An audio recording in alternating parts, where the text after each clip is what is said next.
Geloma Nahuya Keswa Hika Yesu Ya Gelopi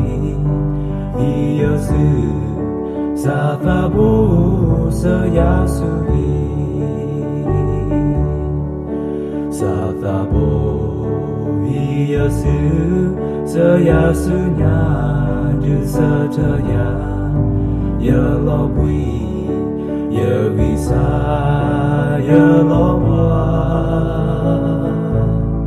Legalimu Ladakikla Seyasu Dagabo Yesu Satabu Seyasuni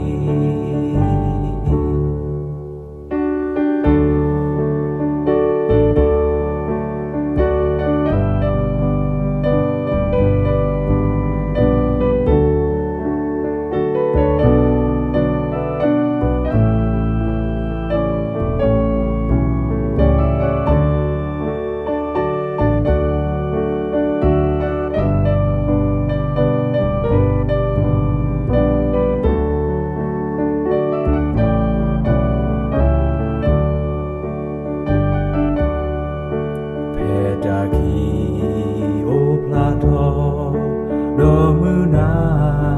Ebuto Musako Pupiwe Dohama Tiklogani Yasata Sayako Ika Yesu